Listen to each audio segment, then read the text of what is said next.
Droits des femmes au Bénin, avancée de la protection et lutte contre les violences basées sur le genre, c'est le thème du présent atelier d'échange initié par la Commission béninoise des droits de l'homme en marge des activités entrant dans le cadre de la commémoration le 10 décembre de l'édition 2022 de la Journée internationale des droits de l'homme. La Déclaration universelle des droits de l'homme, ce précieux document est en réalité un idéal de dignité, de liberté, de justice et surtout de paix pour tous. Un document qui proclame les droits fondamentaux applicables à tous les êtres humains dans l'optique de garantie à chaque individu la satisfaction de ses besoins de base et la promotion des conditions favorables à son épanouissement personnel.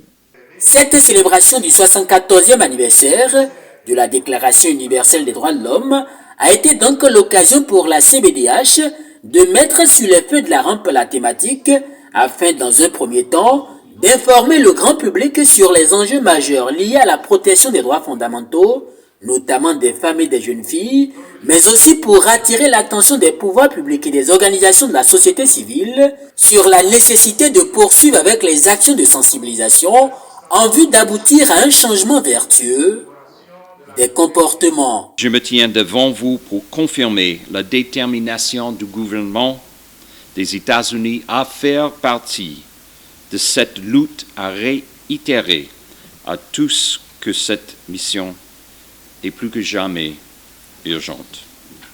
À USAID, nous croyons fermement que les violences basées sur le genre peuvent être évitées. C'est pourquoi nous travaillons partout dans le monde avec les gouvernements, les organisations locales, dans ce cas ici, de la Commission béninoise des droits de l'homme, des survivants et des groupes communautaires, des femmes comme des hommes, pour promouvoir et protéger les droits humains. De l'adoption de la Déclaration universelle des droits de l'homme le 10 décembre 1948 à ce jour, le monde a considérablement changé. Les défis à relever sont devenus plus nombreux et variés. Les Nations Unies ont été le creuset dans lequel cette belle déclaration a été faite. Mais vous le savez, on ne peut pas enfoncer notre tête dans le sable et se dire que tout est bien dans le meilleur des mondes. Vous le savez que les beaux principes ont trouvé des obstacles sur le chemin. Et donc, il devient nécessaire de trouver des protections, d'ériger des protections pour les droits humains dans tous les secteurs de la vie. Parce que malheureusement, les atteintes aux droits humains, les violations des droits humains existent dans tous les secteurs. En effet, les violations et atteintes aux droits humains sont multiples et multiformes partout dans le monde et sur le territoire béninois, mettant en péril les droits des victimes de jouir des droits et libertés inscrits dans le document de la Déclaration universelle des droits de l'homme.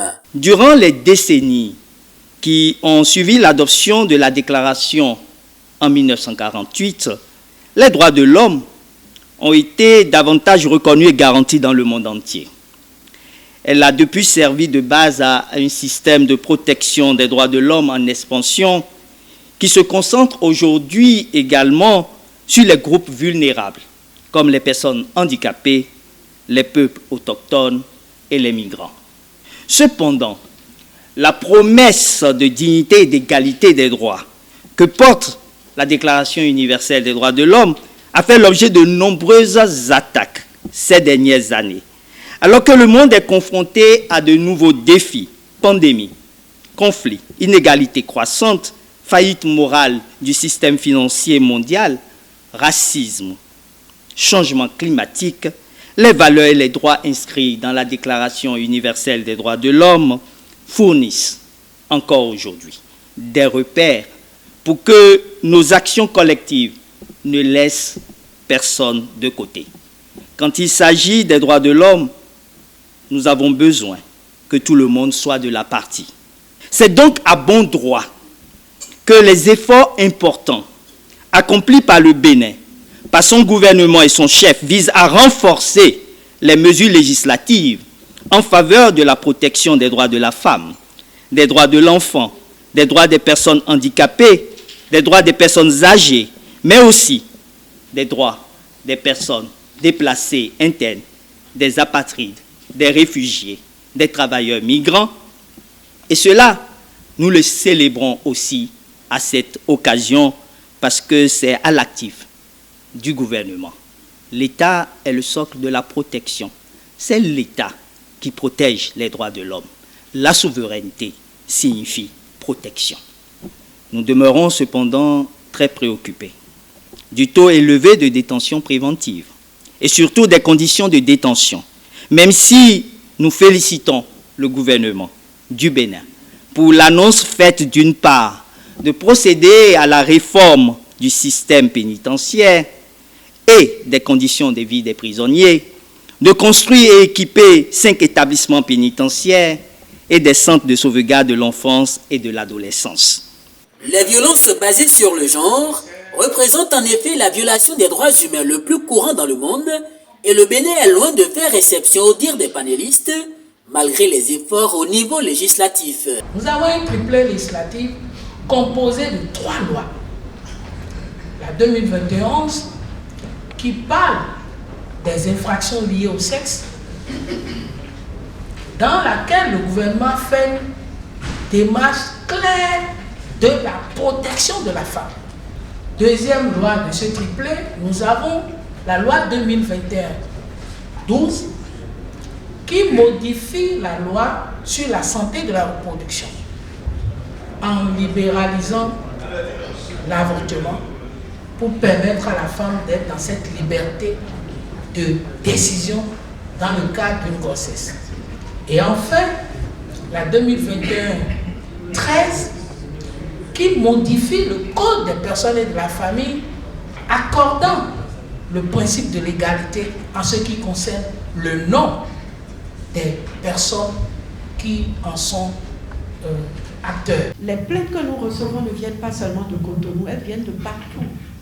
Et les dossiers de viol sur mineurs qui passent à la crielle, dans lesquels l'Institut national de la femme est constitué, nous viennent de partout, de Kandi, de Parakou, de Natitengou, mais vraiment de partout. Le maître mot, je crois, c'est aussi la sensibilisation. Chaque dossier de violence basé sur le genre qui est enregistré au niveau de l'Institut national de la femme, sauf les cas de viol et les cas de violence aggravée pour lesquels nous ne nous gênons même pas pour inviter l'auteur de la violence, c'est non seulement, et c'est d'abord et avant tout du conseil conjugal. C'est presque ça. Avant qu'on ne parle maintenant du recours à la sanction, c'est incroyable comme malheureusement dans notre société, beaucoup d'hommes pensent que on peut juste créer des familles et puis laisser les mères de famille se débrouiller pour nourrir les enfants. Des échanges de ce panel, animés par la secrétaire exécutive de l'Institut national de la femme et le rapporteur général de la Commission béninoise des droits de l'homme, des contributions ont été enregistrées en vue d'améliorer l'arsenal juridique du Bénin pour la protection des personnes vulnérables, que sont notamment les femmes et les jeunes filles. La Commission béninoise des droits